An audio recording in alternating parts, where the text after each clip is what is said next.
sampai baitnya yang ketiga. Nyanyian rohani nomor 3, bait pertama sampai baitnya yang ketiga.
Ibadah hari Minggu Sengsara Tuhan Yesus yang keempat disertai peneguhan hamba Tuhan Penatua dan Syabas. Jadilah di dalam nama Allah Bapa dan Anak dan Roh Kudus.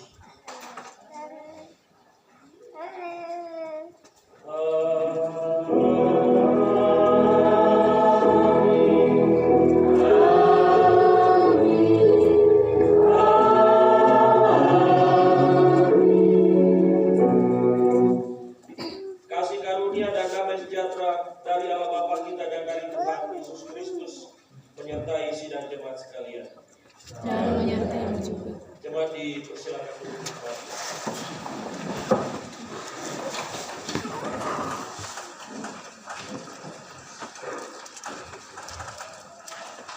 Mari kita bersama-sama datang kepada Tuhan dengan mendengarkan panggilan Tuhan dalam nas pembimbing. Saudara-saudara, Tuhan melawat kita. Tuhan menyertai kita dalam damai sejahtera, merangkul kita dalam kehendak dan kasih-Nya, dan memanggil kita untuk menyembah Dia sebagaimana firman Tuhan. Masuklah, marilah kita sujud menyembah berlutut di hadapan Tuhan yang menjadikan kita, sebab Dialah Allah kita dan kitalah umat gembalaannya dan kawanan domba tuntunan tangannya. Mazmur 95 ayat 6 dan yang ke-7. Mari kita sambut nas pembimbing ini dengan menyanyikan nyanyian rohani 14. Kita nyanyikan pada ayatnya yang pertama. Hallelujah.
membuka dan membaca hukum kasih di dalam Matius pasal 22 ayat 37 sampai ayatnya yang ke-40.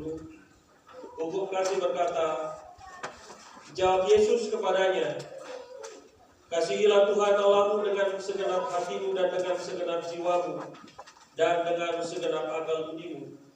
Itulah hukum yang terutama dan yang pertama, dan hukum yang kedua yang sama dengan itu ialah, kasihilah sesamamu manusia seperti dirimu sendiri. Pada kedua hukum inilah tergantung seluruh hukum Taurat dan kitab para nabi. Mari kita sambut dengan menyanyikan nyanyian rohani nomor 4. Kita nyanyikan pada ayatnya yang pertama.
Selanjutnya kita akan bersama-sama datang secara persekutuan, secara pribadi, untuk bersama-sama kita mengakui dosa-dosa dan pelanggaran kita. Saudara-saudara yang dikasihi oleh Tuhan, marilah kita dengan penuh sesal dan rasa malu, dan dengan segala kerendahan hati, kita berdoa bersama kepada Tuhan untuk mengakui dosa-dosa dan kesalahan kita. Firman Tuhan mengingatkan kita, pertama Yohanes pasal 1 ayat 9 berkata, jika kita mengaku dosa kita, maka Ia adalah setia dan adil, sehingga Ia akan mengampuni segala dosa kita dan menyucikan kita dari segala kejahatan. Marilah kita berdoa.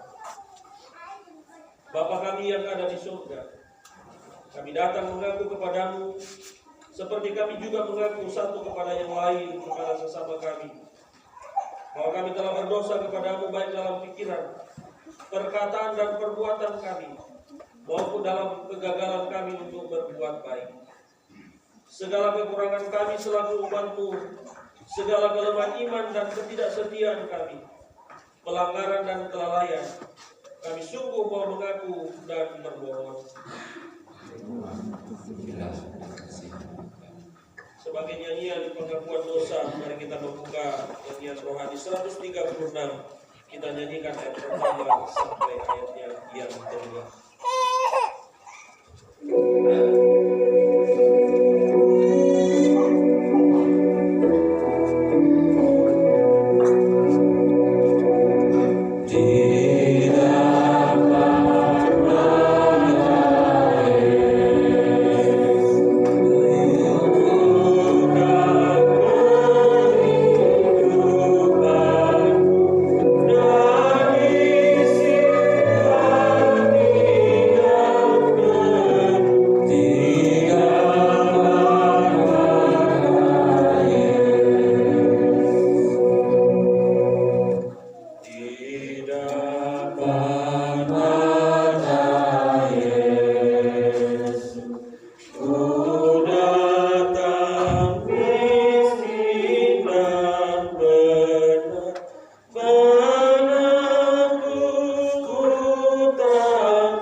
Saudara-saudara sidang jemaat yang dikasihi oleh Tuhan, kita mendengarkan berita anugerah pengampunan dari Tuhan. Jemaat yang dikasihi di dalam Tuhan kita Yesus Kristus, setiap kali kita dengan sungguh-sungguh mengakui dosa kita dan bersedia senantiasa meninggalkan jalan hidup kita yang lama, maka Tuhan mendengar memberikan pengampunannya dengan berita pengampunan sebagaimana yang tertulis dalam Yesaya pasal 1 ayat yang ke-18 berkata, marilah baiklah kita berperkara firman Tuhan, sekalipun dosamu merah seperti kirmisi akan menjadi putih seperti salju, sekalipun berwarna merah seperti kain kesumba akan menjadi putih seperti bulu domba. Nyanyian rohani 9 ayat pertama sampai ayatnya yang kedua sebagai respon atas berita pengampunan yang Tuhan berikan untuk kita.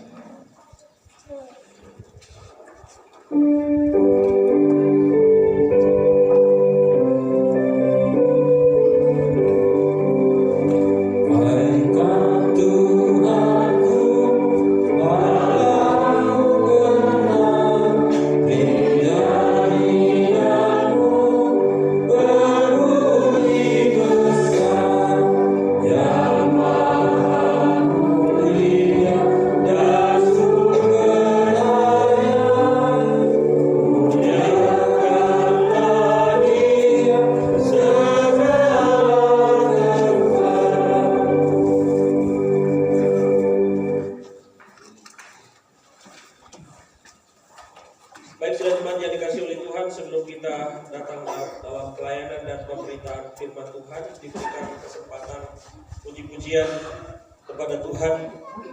Paduan suara PKB dipersilakan untuk mempersembahkan kesaksian pujiannya kepada Tuhan.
Terima kasih untuk kesaksian puji-pujiannya kepada Tuhan.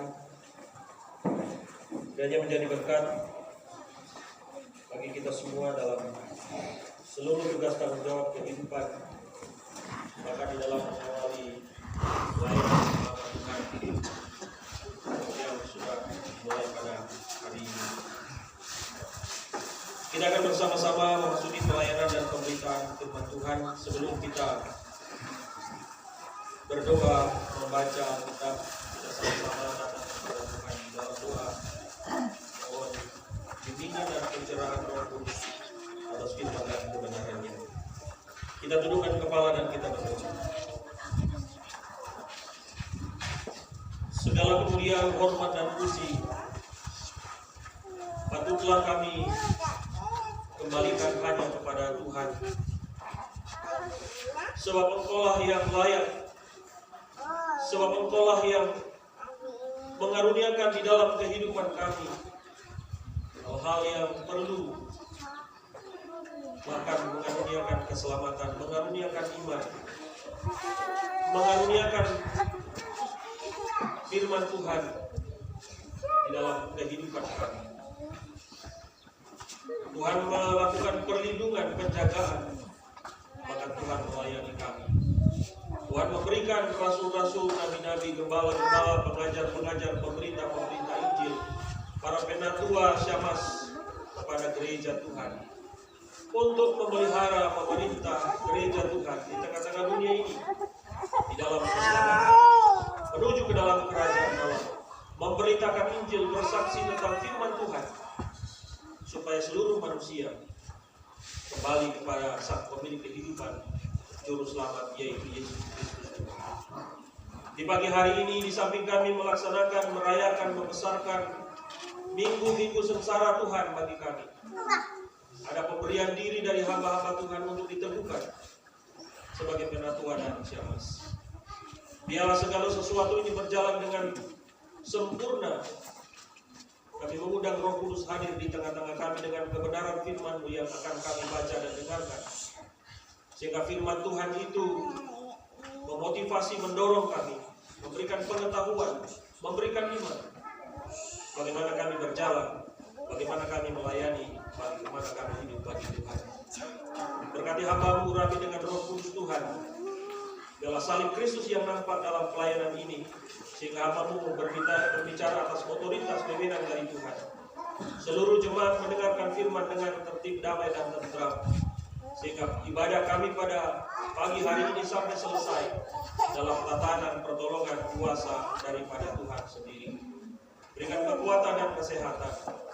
Dengarkanlah doa kami ya Tuhan. Kami berdoa dan berseru, memohon dan meminta di dalam nama anak Yesus Kristus, Tuhan dan Juru Selamat, Gembala kami yang hidup. Kami sudah berdoa, kami siap menyambut firman Tuhan. Amin.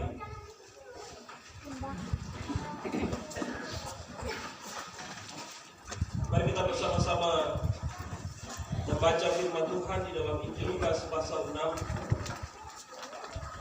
Kita membaca ayat yang ke-12 juga ayatnya yang ke-16. Lukas pasal 6 ayat 12 hingga ayatnya yang ke-16. Mari kita membaca firman Tuhan ini dengan lantang. Kita membacanya secara bergantian karena firman Tuhan ini milik kita secara bersama-sama. Ayat genap saya baca, setiap ayat genap dan setiap ayat yang ganjil seluruh anggota jemaat dan hamba Tuhan yang tak ditemukan. Demikian seterusnya sampai pada ayat yang ke-16. Perikop pembacaan firman Tuhan. Yesus memanggil ke-12 rasul. Firman Tuhan. Pada waktu itu pergilah Yesus ke bukit untuk berdoa, dan semalam-malaman ia berdoa kepada Allah.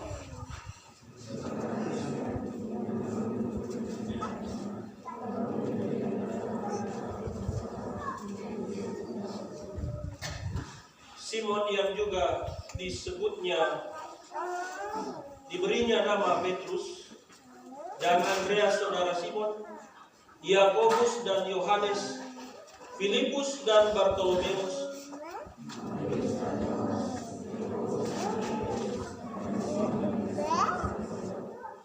Yudas anak Yakobus, dan Yudas Iskariot yang kemudian menjadi pengkhianat. Demikianlah pembacaan firman Tuhan. Berbahagialah yang merenungkan Taurat Tuhan, baik siang atau malam. Hosiana.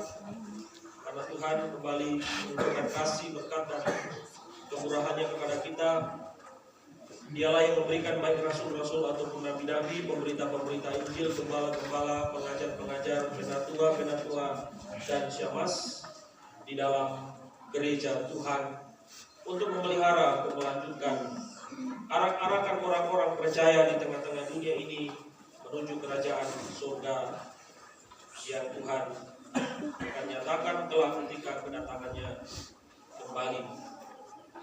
Dipanggil untuk melayani adalah tema daripada pembacaan firman Tuhan pada pagi hari ini. Bapak Ibu yang dikasihi dalam Tuhan, berdasarkan pembacaan firman Tuhan yang terdapat di dalam Lukas pasal 6 ayat 12 hingga ayatnya yang ke-16, kita bisa melihat paralelnya atau ayat-ayat yang sejajar dalam Matius pasal 10 ayat 1 sampai 4, dalam Markus pasal 3 ayat 13 sampai 19.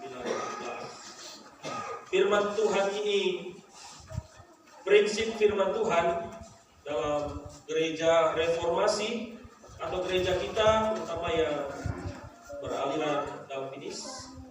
Aliran Calvinis di dunia hampir ada di seluruh dunia, dan aliran Calvinis adalah salah satunya kita.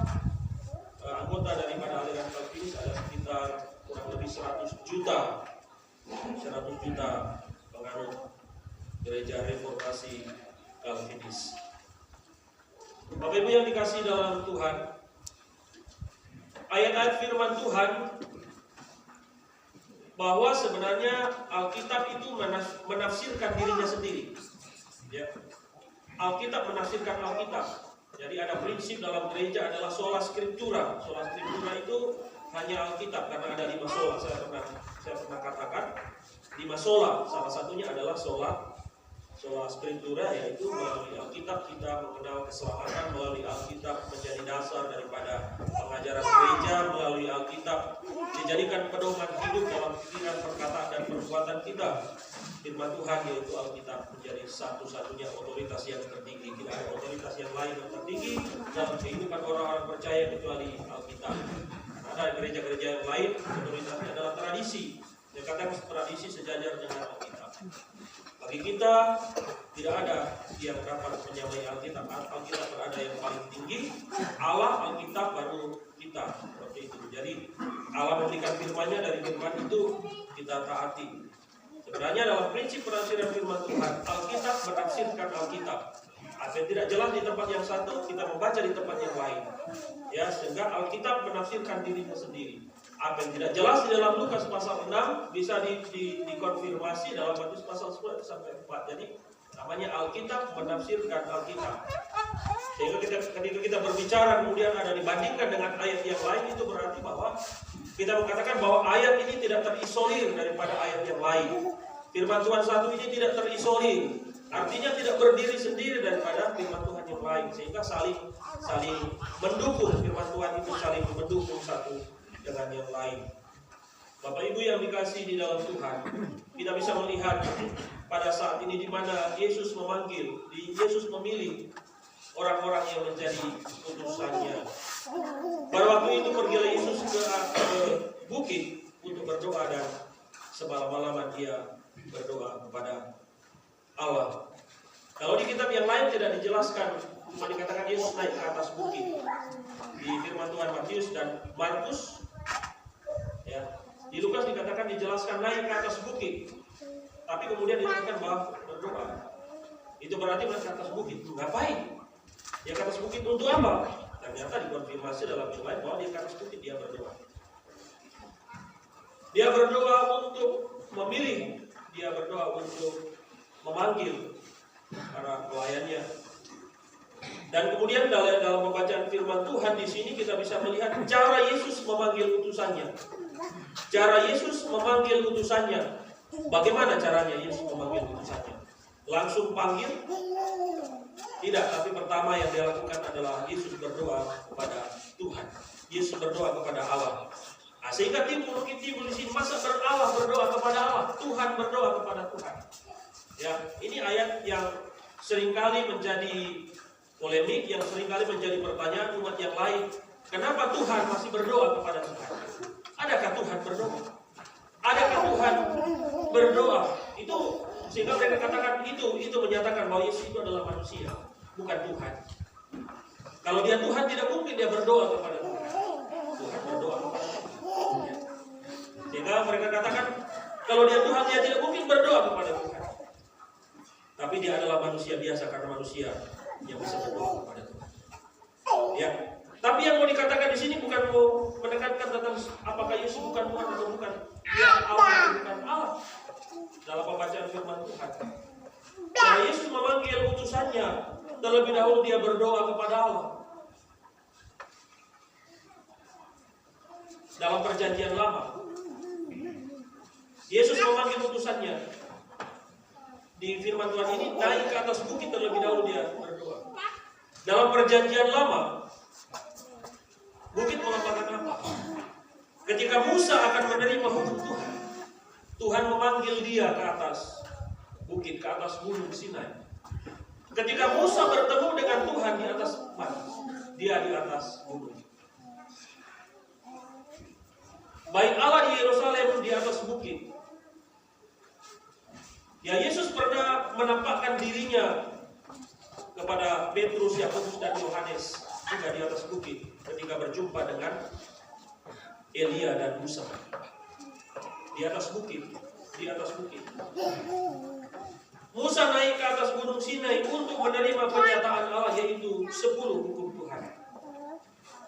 Di atas bukit ketika Tuhan menampakkan diri kepada Musa, Tuhan berkata, Musa, tanggalkanlah kasutmu, sebab tempat di mana engkau berdiri adalah kudus. Di atas bukit Tuhan berjumpa dengan Musa. Musa mau menerima 10 hukum Tuhan. Dan bukit itu dipenuhi dengan kemuliaan. Bukit itu dipenuhi dengan kekudusan Tuhan. Bukit itu dipenuhi dengan, sehingga orang biasa tidak bisa datang, tidak bisa menjumpai. Sehingga dikatakan, Musa, kamu harus cegah orang untuk naik ke atas bukit di mana aku berjumpa dengan engkau. Karena tempat di mana dia berdiri adalah kudus, dan tempat itu dikatakan menakutkan. Ya, tempat itu menakutkan dalam arti menakutkan ini mengerikan. Mengerikan bukan berarti takut dalam arti apa ya, tetapi takut karena ada kuasa. Sehingga kita, nah coba kalau kita dengan polisi atau tentara, ya. Tidak, kadang-kadang tidak salah apa-apa ketika polisi datang bisa ke rumah kita merasa ketakutan. Ya. Atau tentara datang ke rumah kita, kenapa dia datang? Sehingga kita sudah was-was, kita katakan ada apa? Salah apa? Ya, itu kenapa? Kenapa kita seolah-olah takut begitu? Karena ada kuasa kepada dia. Karena ada kuasa negara yang memberikan kepada dia. Jangan sampai kalau dia datang kepada saya karena saya melanggar, karena saya melakukan sesuatu yang tidak benar, sehingga dia datang. Karena ada kuasa. Ketika presiden datang, kita seolah-olah segan, kita seolah-olah takut. Karena ada kuasa yang diberikan kepada presiden. Beda dengan orang biasa. Ya. Apalagi dengan Tuhan. Kuasa itu seolah-olah mencekam bagi kita. Ya, kuasa itu seolah-olah menakutkan bagi kita. Kuasa itu sehingga membuat orang Israel pada waktu itu yang dipenuhi dengan kekelaman, yang dipenuhi dengan kabut yang tebal seperti itu dikatakan kekelaman. Karena ada kuasa Allah yang hadir sehingga menakutkan. Musa naik gunung Sinai untuk menerima penyataan Tuhan 10 hukum Tuhan. Tapi Yesus naik ke atas bukit bukan untuk menerima hukum Tuhan. Yesus naik ke atas bukit bukan seperti Musa untuk menerima hukum Tuhan. Yesus tidak menanggalkan kasutnya untuk berjumpa dengan Tuhan. Tetapi apa maknanya Yesus naik ke atas bukit? Yesus bukan menerima hukum Tuhan, karena sekarang dialah hukum itu. Bukan lagi menerima hukum dalam roh sehingga Musa harus ketakutan dengan penuh kuasa. Ya. Tetapi dia naik ke atas bukit untuk berdoa kepada Allahnya. Dia naik ke atas bukit untuk berjumpa dengan Allahnya, bukan untuk menerima hukum. Karena sekarang hukumnya adalah dia sendiri. Hukum-hukum Tuhan, firman Tuhan ada dalam dia. Dia itulah firman Tuhan itu sendiri. Ya, sehingga dia datang kepada Allah untuk menyatakan bahwa dia bukan mau menerima hukum Tuhan, tetapi di situ menyatakan bahwa dia memiliki hubungan yang erat dengan Tuhan. Dia memiliki hubungan yang istimewa dengan Tuhan, bahwa Allah adalah Bapanya dan dia adalah anaknya. Dia adalah firman Allah yang kekal itu yang sekarang jadi manusia, dan dia adalah hukumnya itu. Dan dia dalam berubah sebagai manusia, supaya manusia yang Tuhan penuh dengan kuasa, penuh dengan kekudusan itu ketika datang tidak lagi perlu dengan penuh ketakutan, tapi datang seperti teman, seperti sahabat, karena dia ada bersama-sama dengan kita, tinggal dengan kita, kita bisa melihat dia. Sehingga Rasul Yohanes katakan, firman yang kami dapat raba dengan tangan kami. Itu berarti Yesus sebagai firman Allah yang engkau datang ke dalam dunia menjadi manusia yang bersama-sama dengan kita. Cuma ini dikatakan solidaritas. Solidaritas Tuhan. Itu namanya solidaritas. Solidaritas apa? Orang yang tinggi menanggalkan ketinggiannya dan kemudian turun bersama-sama dengan orang yang dipimpin misalnya. Dikatakan solidaritas. Dari tempat yang tinggi, yang penuh dengan ketakutan, yang penuh dengan kekudusan, dia datang menjumpai kita. Dan Allah selalu begitu, menjumpai Abraham, menjumpai Yakub, menjumpai Ishak, menjumpai nabi-nabi dalam perjanjian lama. Selalu Tuhan turun. Tuhan selalu turun, bukan turun dalam arti melecehkan dia punya derajat, tetapi sesungguhnya manusia dia tidak bisa naik. Sesungguhnya manusia tidak bisa mencapai di tempatnya Tuhan, sehingga Tuhan yang perlu turun. Karena Tuhan kita tidak bisa mencapai di situ, maka dia yang merendahkan diri untuk turun. Ya. Allah yang merendahkan diri itulah karena manusia tidak bisa mencapai dia penuh dengan kekudusan, sehingga kita takut, kita tidak bisa mencapai Tuhan. Dialah yang datang sebagai manusia. Dia merendahkan diri, dia merendahkan diri, dia merendahkan diri. Datang kepada manusia, berjumpa dengan kita. Dia naik ke atas bukit, dia berdoa karena ada hubungan istimewa dia dengan Tuhan. Ada hubungan istimewa. Yesus berdoa kepada Allah. Kenapa kalau dia adalah anak Allah, dia harus berdoa kepada Tuhan? Kita harus lihat statusnya sebagai manusia. Sekarang dia statusnya sebagai manusia. Ya. Dia berdoa kepada Allah, menyatakan ketergantungannya sebagai manusia harus bergantung kepada Allah. Dia memberikan teladan dalam kehidupan kita, dalam hubungan dengan Tuhan, bahwa kita membutuhkan Tuhan dalam kehidupan ini. Dia sebagai manusia bergantung kepada Tuhan. Sebagai manusia, karena dia menjelma menjadi manusia. Dia memberikan teladan kepada manusia, bahwa manusia itu membutuhkan Tuhan. Dia bergantung, dia taat kepada otoritas yang ada di atasnya. Ketaatan kepada yang mengutus dia. Sebagai Allah Tritunggal dalam kekekalan berjanji. Allah memilih Yesus Kristus yang menebus, kemudian Roh Kudus yang menggenapkan. Jadi seperti ada perundingan Allah Bapa, Allah Anak, dan Allah Roh Kudus. Allah Bapa bilang, kalau saya akan memilih manusia, saya akan menciptakan manusia, saya akan menciptakan dunia. Yesus bilang, saya akan melakukan penebusan. Roh Kudus bilang, saya akan melaksanakan penebusan. Kalau seolah berunding begitu, ya. Seperti ada sidang, karena selalu Tuhan dalam perjanjian lama melakukan sidang. Jadi sidang yang kita lakukan dalam hidup manusia itu sebenarnya sedang mencontoh Tuhan, karena Tuhan selalu bersidang. Ada dalam kitab Mazmur dikatakan Tuhan dalam sidang ilahi, dalam sidang ilahi. Ya, dalam menciptakan manusia, dalam menciptakan alam semesta, dia bersidang dengan siapa? Dia bersidang dengan para malaikat. Orang bilang Tuhan yang begitu maha kuasa, dia segala macam tahu segala sesuatu. Kenapa dia harus bersidang dengan malaikat? Kenapa dia harus bersidang dengan malaikat? Bukankah dia pemimpin tertinggi? Dia adalah raja di atas segala raja. Dan dia maha tahu apa yang harus dilakukan. Kenapa dia harus bersidang? Seolah-olah minta pendapat daripada ciptaannya. Dia seolah-olah memanggil para malaikat untuk mintai pendapat. Nah, inilah Tuhan. Ya. Dia minta pendapat, bersidang bukan berarti dia tidak maha tahu. Dia bersidang dengan para malaikat, memanggil bukan karena Allah tidak maha tahu. Tetapi dia mau melibatkan ciptaannya. Dia mau melibatkan. Inilah kerendahan hatinya Tuhan. Dia maha tahu, tapi dia panggil segala macam ciptaannya untuk ikut bersidang. Ya, seorang pemimpin di kantor misalnya, dia pemimpin tinggi. Kenapa dia harus perlu bersidang, minta pendapat daripada anak buah? Bukankah dia segala-galanya, dia yang punya perusahaan? Kenapa dia harus minta pendapat?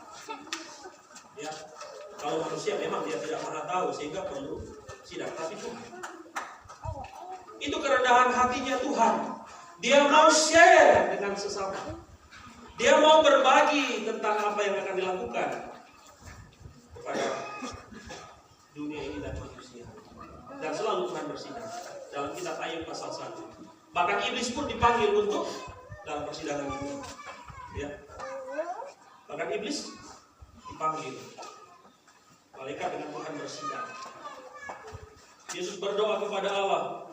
Ketergantungan daripada manusia sebagai ciptaan kepada Tuhan. Yesus memberikan teladan di sini.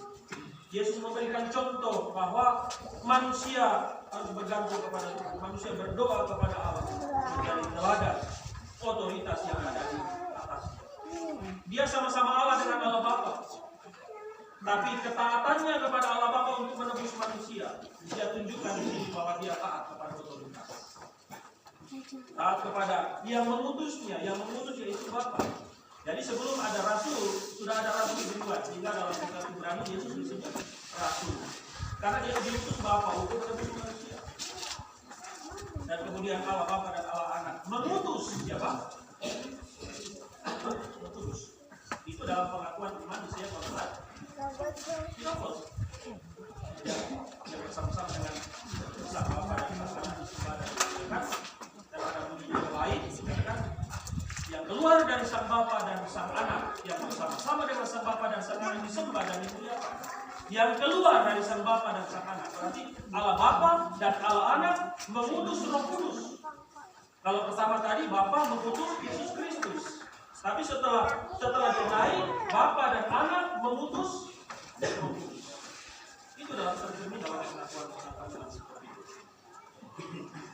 Di sini dia memberikan teladan bahwa manusia ketergantungannya kepada Tuhan.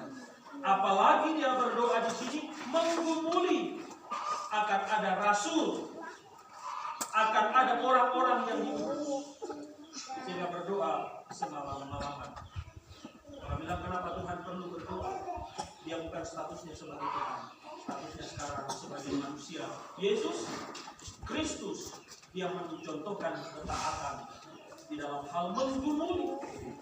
Jadi sebelum manusia bergumul, sebelum manusia melakukan kalau sesuatu diseriusi itu, misalnya belajar, kita serius belajar, sungguh-sungguh belajar, digumuli terus. Sebelum manusia melakukan itu, Tuhan sudah lakukan terlebih dahulu. Sudah mencontohkan terlebih dahulu bahwa segala sesuatu yang serius, segala sesuatu yang penting itu harus digumuli sedemikian rupa. Sehingga dia berdoa semalam, malam-malam untuk memilih para rasul, untuk memilih orang-orang yang akan diutus, orang-orang yang menjadi hamba-hambanya, sungguh-sungguh digumuli oleh Tuhan Yesus Kristus sebagai manusia. Ini seharusnya menjadi contoh bagi kita terus. Bahwa segala sesuatu di tengah-tengah kehidupan kita betul-betul hendaknya digumuli, karena Tuhan terlebih dahulu mencontohkan itu di dalam kehidupan kita sebelum dia menjadi rasul. Sebagai manusia dia perlu berdoa kepada Tuhan, perlu ketergantungan kepada Tuhan. Bukan dia tidak tahu, ya. Bukan dia tidak tahu siapa yang akan dia pilih, karena ketergantungan dia dengan Bapaknya sebagai yang di sini ketaatan, di sini taat, di sini kerendahan hati. Yesus tidak katakan Bapa, tidak Allah. Saya juga boleh sendiri menetapkan muridmu, menetapkan rasul-rasul. Tidak berarti saya tunduk. Tapi bukankah sebenarnya di adalah Allah, firman Allah. Jadi kadang-kadang kalau kita sama mangkat, kadang-kadang bisa. Oh bisa. Dia menunjukkan keteladanan, ketundukan, taat pada otoritas, taat kepada yang ini Tuhan. Ini Tuhan. Karena kita sebagai manusia juga taat kepada otoritas, taat kepada yang di atas, taat yang menjadi pemimpin kita, taat orang-orang yang selalu berjaga-jaga atas jiwa kita, yang berdoa, menggumuli. Kemudian berikutnya yang pertama ini cara Yesus sebelum memanggil rasul, ya. Beda rasul dengan murid, ya. Rasul dimulai dari murid. Kalau membacaan firman Tuhan kita, murid sudah banyak. Yesus sudah memanggil murid banyak. Tapi di antara murid itu harus dipilih orang yang menemani dia, orang yang akan diutus untuk memberitakan Injil. Kemudian cara memilihnya, pertama dia gumuli terlebih dahulu. Dia bersekutu dengan Bapaknya terlebih dahulu. Dia tergantung kepada Bapaknya terlebih dahulu untuk menunjukkan. Ya.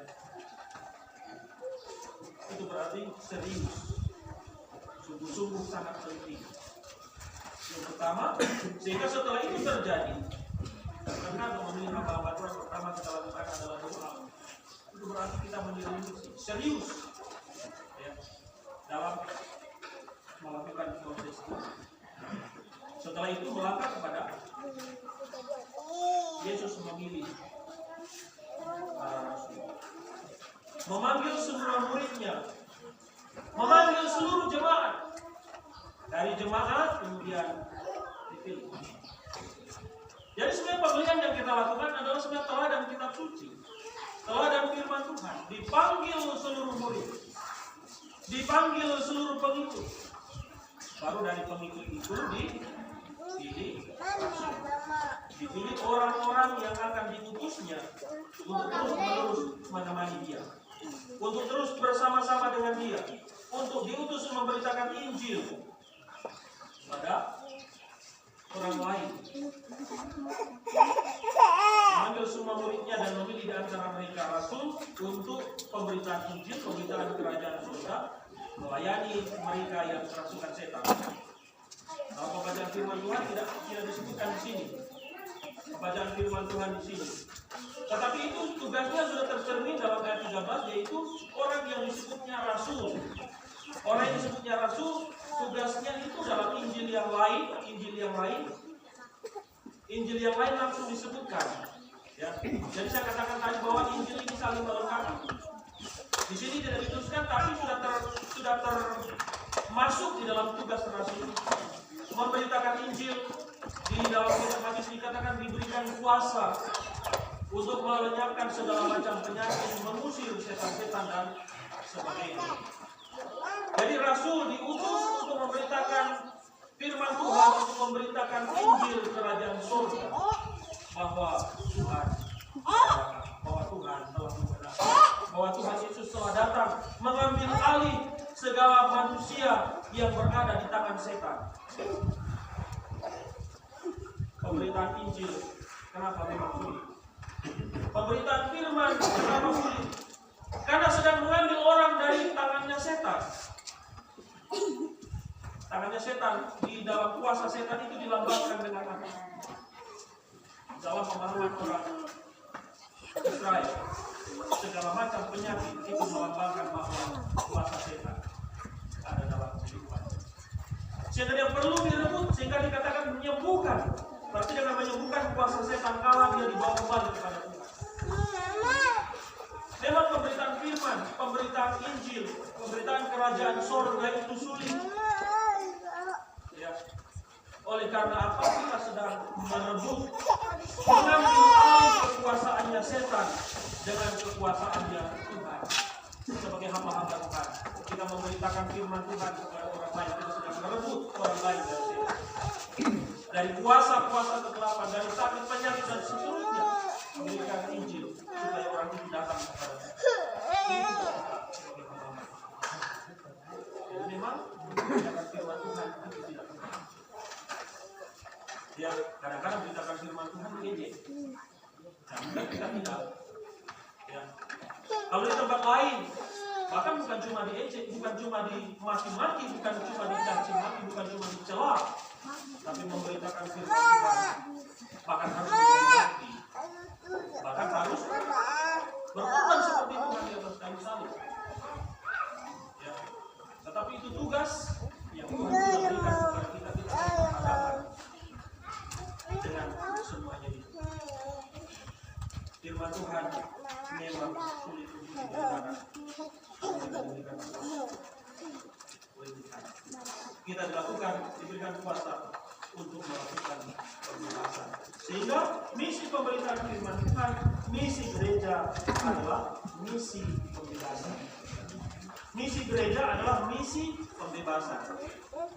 Misi hamba-hamba Tuhan adalah misi pembebasan. Pembebasan dari kuasa kegelapan tadi dari katakan. Pembebasan dari perbudakan zaman.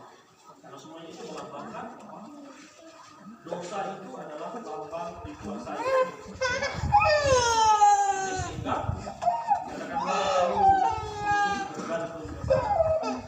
bergantung kepada Tuhan. Berdoa baca firman Tuhan itu menjadi makanan bagi kita. Kenapa? Karena firman Tuhan kita akan dibukakan. Oh, orang ini saya akan layani merasakan firman Tuhan begini. Ya, hanya bukan dari kita, tapi Tuhan dari kita. Tidak ada kepada orang. Ya, misalnya kita datang mau melayani orang, ya sibuk. Itu memang berusaha untuk mengacaukan kita supaya kita tidak melayani dia.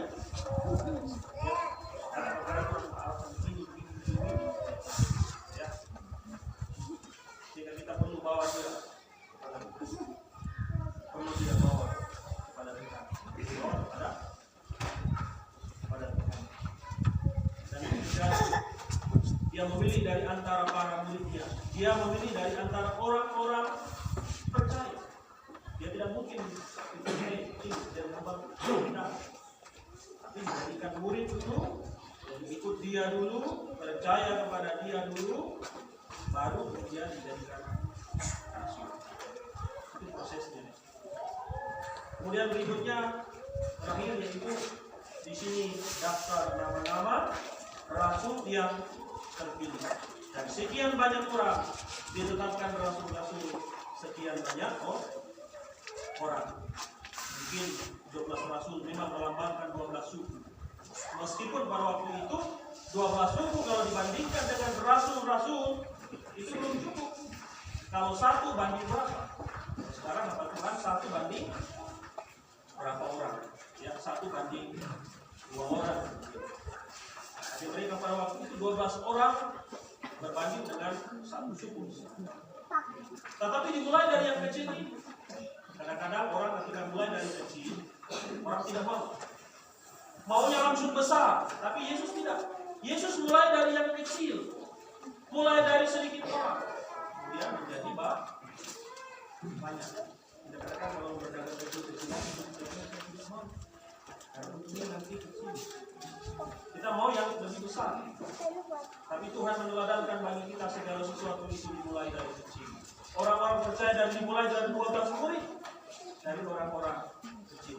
Bahkan orang-orangnya dia adalah orang-orang kecil, bukan orang yang terdiri. Tapi mereka adalah orang-orang pinggiran. Orang-orang pinggiran. Ya, dari orang Galilea yang tidak dianggap oleh orang-orang di Yerusalem, di Yudea. Katakan orang dari sana, orang mudik itu, ya, orang mudik, sehingga mungkin ketika Rasul jadi Rasul, mereka itu orang apa ya? Saya ini siapa ya sehingga Tuhan panggil saya menjadi hamba-Nya? Saya orang siapa ya? Ketika bicara misalnya dengan imam-imam kepala, imam-imam kamu siapa?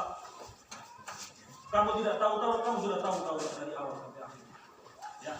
Orang-orang kecil katakan, tapi justru orang-orang kecil yang mau datang kepada Tuhan dari yang kecil yang pada menjadi yang besar. Kiranya Tuhan menolong memberkati kita bahwa Tuhan memanggil kita bukan memanggil hamba-hambanya untuk melayani.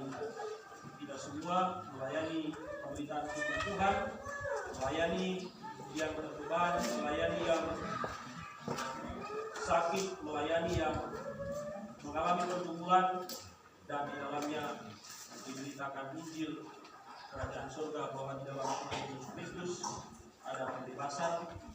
Bukan hanya pembebasan secara jasmani dalam arti bahwa sukses semua, berhasil semua, tapi yang utama adalah kesuksesan di dalam hal keselamatan. Kiranya Tuhan menolong, kiranya Tuhan memberkati kita dengan firman-Nya. Amin. Bapak Ibu yang dikasih dalam Tuhan, mari kita sama-sama dalam saat ini sejenak. Mari kita kembali.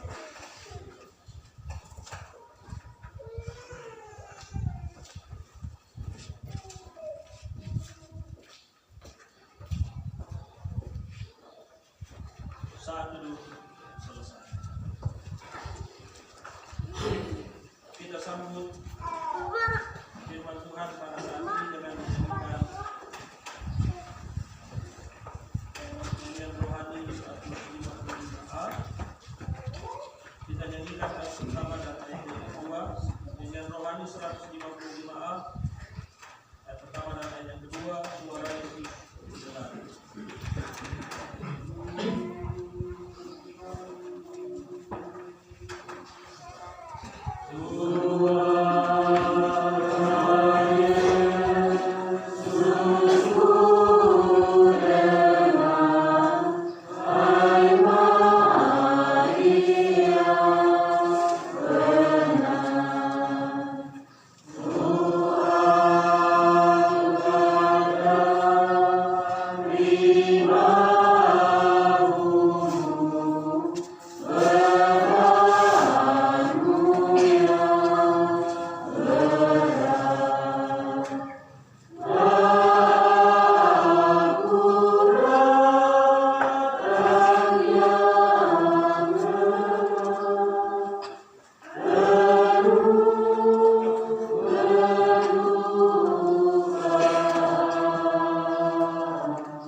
itu, mari kita mohon kekuatan dari Tuhan di dalam berdoa.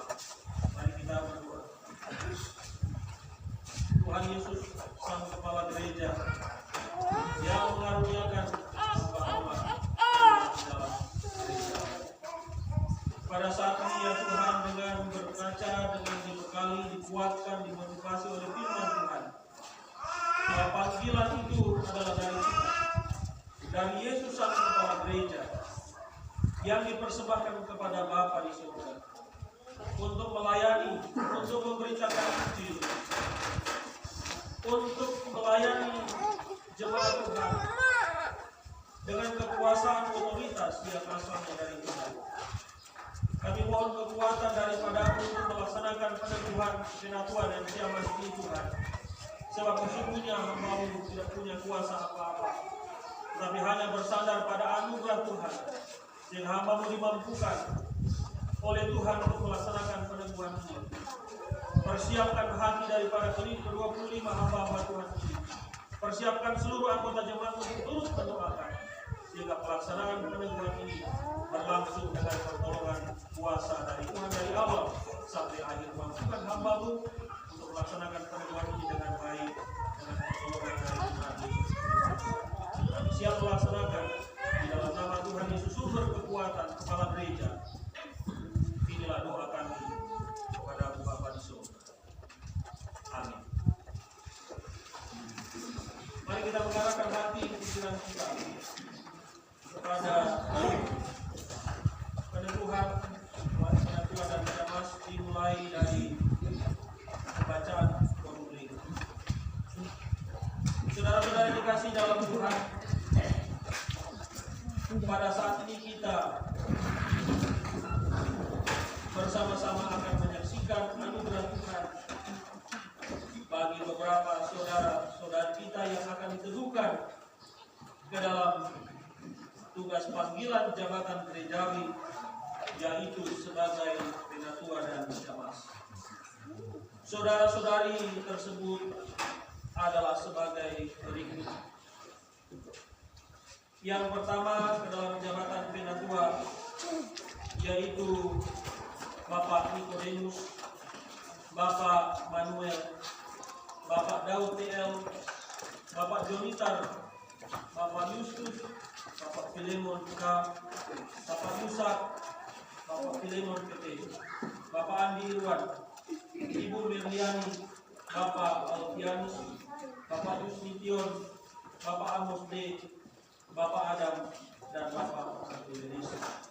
Serta ke dalam jabatan siamas adalah Ibu Hasnawati, Ibu Rosmili, Ibu Dina, Ibu Selfrida, Ibu Asmi Trilita, Ibu Sri Amelia, Bapak Adrianto, Bapak Ardianto, Bapak Yesfir, Bapak Yeremia, Bapak Yusti Wijaya.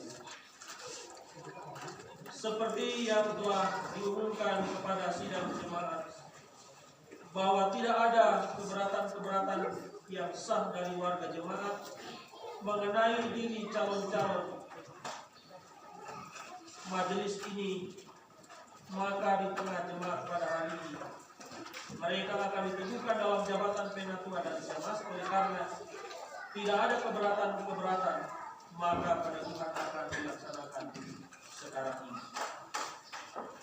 Selanjutnya yang kedua, yaitu dasar dari jabatan gerejawi, bahwa sesungguhnya gereja adalah persekutuan yang diperintah dalam kuasa Allah oleh Yesus Kristus, sebagaimana termaktub, tercantum, tertulis di dalam Matius pasal 28 ayat yang ke-18. Karena itu gereja tunduk dan taat pada Kristus yang adalah kepala. Efesus 1 ayat 2 sampai 23, Kolose 1 ayat yang ke-18. Dan ialah yang memberikan baik rasul-rasul maupun nabi-nabi, baik pemerintah maupun gembala-gembala dan pengajar-pengajar, untuk memperlengkapi orang-orang kudus bagi pekerjaan pelayanan, bagi pembangunan tubuh Kristus.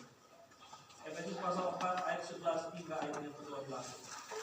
Oleh karena itu, Jabatan gerejawi yaitu pendeta, penatua, dan syemasi adalah anugerah Allah dalam Kristus bagi jemaat, agar tuntunan, penyertaan, dan pemeliharaan Kristus dapat dialami secara nyata yang oleh jemaat dilengkapi sehingga mampu melaksanakan tugas pelayanan. Berdasarkan pemahaman demikian, maka kita yakin bahwa Tuhanlah yang berkenan memanggil, memilih, dan menetapkan hamba-hambanya yang hari ini akan ditemukan dalam jabatan penatua dan syemasi. Jabatan penatua dan syemasi sesuai dengan tata gereja kita yang tercantum tertulis di dalam Tata Rumah Tangga pasal 19 ayat 4 dan ayat yang kelima. Pertama, tugas jabatan penatua adalah melaksanakan tertib gerejawi dan mengawasi ketertiban hidup jemaat. Yang kedua, melayani kebaktian jemaat. Yang ketiga, melaksanakan penggembalaan. Yang keempat, mengawasi kemurnian ajaran gereja. Yang kelima, melaksanakan katekisasi sidik.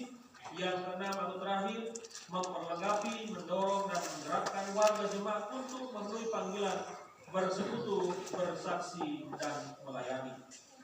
Selanjutnya, tugas jabatan syemasi adalah sebagai berikut. Yang pertama, mengurus persembahan jemaat dan pelayanan diakonia. Yang kedua, melayani kebaktian jemaat. Yang ketiga, melaksanakan penggembalaan. Yang keempat, memperlengkapi, mendorong, dan menggerakkan warga jemaat untuk memenuhi panggilan bersekutu, bersaksi, dan melayani. Berdasarkan atas firman Tuhan dan uraian tugas penatua dan syemasi di atas, maka dapat disimpulkan bahwa yang menjadi tugas panggilan jabatan gerejawi secara prinsip ialah menggembalakan jemaat untuk mewujudkan dan memelihara persekutuan, kesaksian, dan pelayanan anggota jemaat, baik melalui perkataan maupun perbuatan di dalam maupun di luar jemaat. Selanjutnya kita masuk pada pertanyaan-pertanyaan. Selanjutnya nanti akan dijawab oleh masing-masing penatua sesuai urutan nama yang akan dibacakan. Agar supaya jemaat mendengar bahwa saudara-saudari merasa terpanggil untuk mengemban atau menunaikan tugas penatua dan syemasi, maka saya mengundang saudara-saudari penatua dan syemasi untuk berdiri di hadapan Tuhan dan jemaatnya dan untuk menjawab pertanyaan-pertanyaan berikut. Saya persilakan penatua dan syemasi untuk berdiri.